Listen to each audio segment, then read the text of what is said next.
मोहब्बत की बातें सुनने के बिल्कुल मिजाज में नहीं थे। पहले रैप अप करके चालू करी थी पढ़ाई। प्रोजेक्ट लीव थी, उसमें मैं इंस्टाग्राम तो बंद कर चुका था। मतलब पहले तो बहुत एडिक्ट था मैं रील्स का और इन सब का ऑफिस में। व्हाट्सएप पे ज़रूर मैं फ्रेंड्स से और इनसे कनेक्टेड था, वो भी बहुत क्लोज वन से।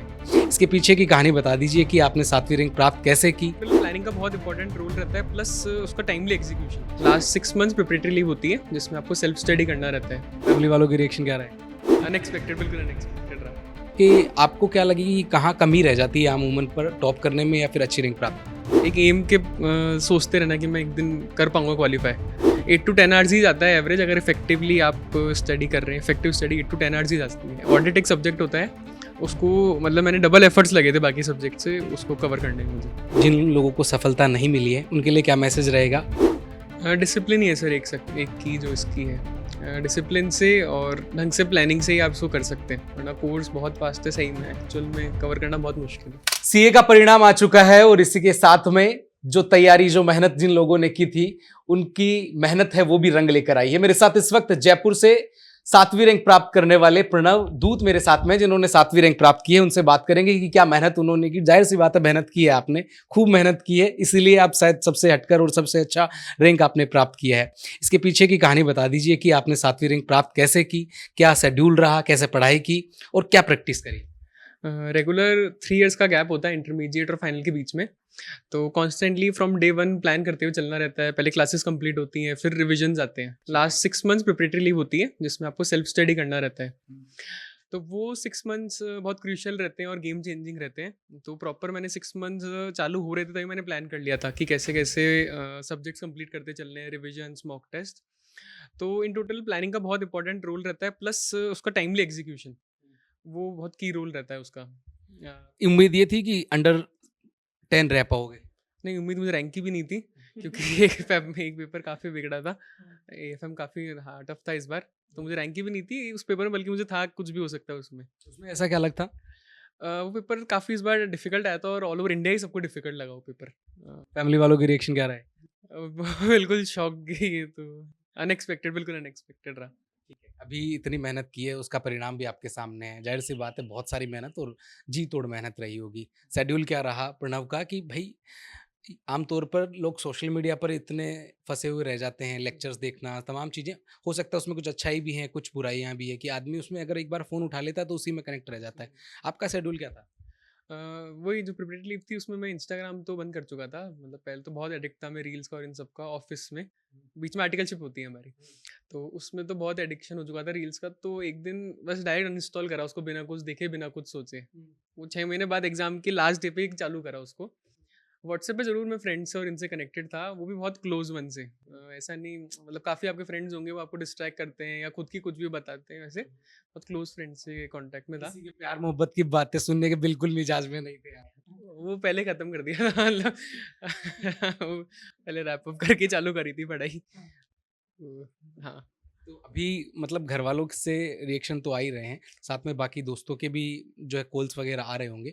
एक चीज़ जो मुख्य रहती है, क्योंकि और भी लोग तैयारी कर रहे हैं, आपके साथी हैं जो भी शायद इस फील्ड में होंगे, जो तैयारी कर रहे थे कि सीए बने और टॉप करे, या फिर टॉप नहीं करे तो एटलीस्ट सीए तो बने। तो उसके अंदर जिन लोगों के, आपको क्या लगी कि कहाँ कमी रह जाती है आम उमन पर टॉप करने में या फिर अच्छी रैंक प्राप्त करने में? दो चीज़ों को फ़र्क पड़ता है। एक तो डिसिप्लिन, जो मैंने आपको बताया, प्रॉपर शेड्यूल को फॉलो करते रहना, और एक पॉजिटिव माइंडसेट बहुत ज़रूरी रहता है। जी। बहुत टाइम्स आते हैं कि आप अकेले हो रहते हैं, बिल्कुल कोई आपके साथ सपोर्ट करने वाला कोई भी नहीं है आपको।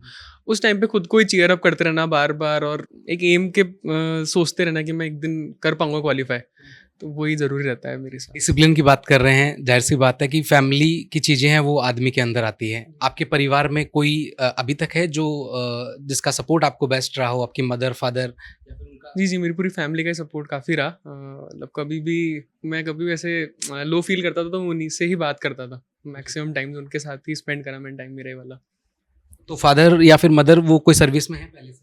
नहीं, नहीं, फादर बिज़नेसमैन है और मम्मी होम मेकर है उधर। तो कुल मिला के बिज़नेस का चार्टर्ड अकाउंट आप खुद ही देखेंगे। बिल्कुल, बिल्कुल। बिल्कुल यही। ठीक है, एक चीज़ और बताइए इसके अंदर कि इसमें 3 चीज़ें रहती है बेसिकली, फाउंडेशन रहता है, इंटर्न रहता है और फिर मेंस रहता है। तो 2 चीज़ें क्लियर करने के बाद में तीसरे के ऊपर ये निगाह रहती है कि इसमें कहीं पीछे ना छूट जाए। बिल्कुल, वो जब तक वो क्लियर नहीं है तब तक आप एक नॉर्मल स्टूडेंट हैं, नॉर्मल जो बीकॉम जो भी हैं आप, फाइनल क्लियर करना ऑफ कोर्स बहुत इम्पोर्टेंट है। उस वाले में थोड़ा सा ये भी रहता होगा कि यार इसके अंदर मेहनत ज़्यादा की जरूरत होती होगी। हाँ, of course sir, final last stage है, कोर्स एक्सट्रीमली वास्ट है। स्टडी शेड्यूल क्या रहता है आपका? Around 8 to 10 hours daily average. ऐसा नहीं है बिल्कुल कि 18 घंटे पढ़ाई की उसके अंदर। वो नॉर्मल ह्यूमन के लिए पॉसिबल भी नहीं है, पता नहीं कैसे जो करते हैं। 8 to 10 आवर्स ही जाता है एवरेज, अगर इफेक्टिवली आप स्टडी कर रहे हैं। इफेक्टिव स्टडी 8 to 10 आवर्स ही जाती है। रिवीजन वगैरह की बेसिकली बहुत सारे लोगों की एक जो चीज़ है वो सामने बार बार आती है कि हम पढ़ाई तो कर लेते हैं लेकिन हम भूल जाते हैं पीछे। उसके लिए पीछे क्या मतलब स्ट्रेटजी आपकी रही है हमेशा से? सर प्रैक्टिकल सब्जेक्ट्स के लिए ऐसा रहता है कि आपको समझ के चलना पड़ेगा उसको, एंड थियोरेटिकल के लिए आपको मल्टीपल रिविजन्स लगेंगे। प्रैक्टिकल आप 1-2 बार रिवाइज करके ढंग से अगर आप समझ गए तो आपको वापस उनको देखने की ज़रूरत नहीं है। थियोरेटिकल ज़रूर आपको बार बार मल्टीपल टाइम रिवाइज करने पड़ेंगे। ऑडिट एक सब्जेक्ट होता है, उसको मतलब मैंने डबल एफर्ट्स लगे थे बाकी सब्जेक्ट से उसको कवर करने में मुझे, और उसको टॉप प्रायोरिटी पे दिया था मैंने। परिवार में कोई सीए हैं आपके? क्लोज वन में नहीं, सेकंड्स में, कजन्स में और इनमें। अभी उनको आप उनके जो रिजल्ट रहा था वो क्या रहा था? रैंकर कोई भी नहीं था। सब ऐसे नॉर्मल। आपके चाचा वगैरह बिल्कुल बिल्कुल बिल्कुल, हाँ। अब आप उनको कह देते होंगे कि देखो चैलेंज स्वीकार था। बोलता हूँ, सामने से बोल देते हैं तो मैं कुछ भी नहीं बोलता। आखिरी सवाल रहेगा प्रणव आपसे, जो लोग आपके साथ में थे, जिन लोगों को सफलता नहीं मिली है, उनके लिए क्या मैसेज रहेगा? जिनको शायद हताशा महसूस हुई है कि वो अच्छा नहीं कर पाए या फिर कहीं ना कहीं कमी रही होगी, तो वो अपने स्टडी के अंदर क्या चेंजेस करे ताकि अच्छा बेहतरीन रिजल्ट रह सके? डिसिप्लिन ही है सर, एक की जो इसकी है। डिसिप्लिन से और ढंग से प्लानिंग से ही आप इसको कर सकते हैं, वरना कोर्स बहुत फास्ट है, सही में एक्चुअल में कवर करना बहुत मुश्किल है। डिसिप्लिन एंड स्मार्टली आप उसको कवर करें सिलेबस। मोबाइल से तो दूर रहें। मैं पर्सनली बहुत डिस्ट्रैक्ट होता था, तो मैंने सच में बंद कर दिया था, मुझे डिस्ट्रैक्शन ज़्यादा थे। इसके अलावा आप लाइब्रेरी वगैरह में पढ़े? घर पे ही पढ़ता था। सेल्फ स्टडी घर पर? बिल्कुल घर पर। ठीक है। प्रणव दूत हमारे साथ में थे जिन्होंने अभी 7वीं रैंक प्राप्त की है और सीए का रिजल्ट आ चुका है।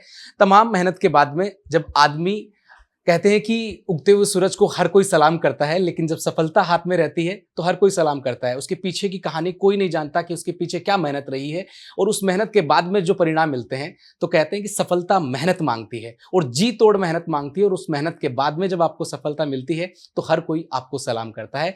मेरे साथ में प्रणव थे, उन्होंने मेहनत की और 5 साल के अंदर अपने आप को प्रूव किया। 22 साल के राजस्थान के जयपुर के 7वीं रैंक प्राप्त करने वाले प्रणव मेरे साथ में थे, जिन्होंने टॉप किया और चैलेंज को स्वीकार किया, और उसके बाद में सफलता उनके हाथ लगी है। सहयोगी जावेद के साथ मैं Deepak Kumawat, update India TV, Jaipur.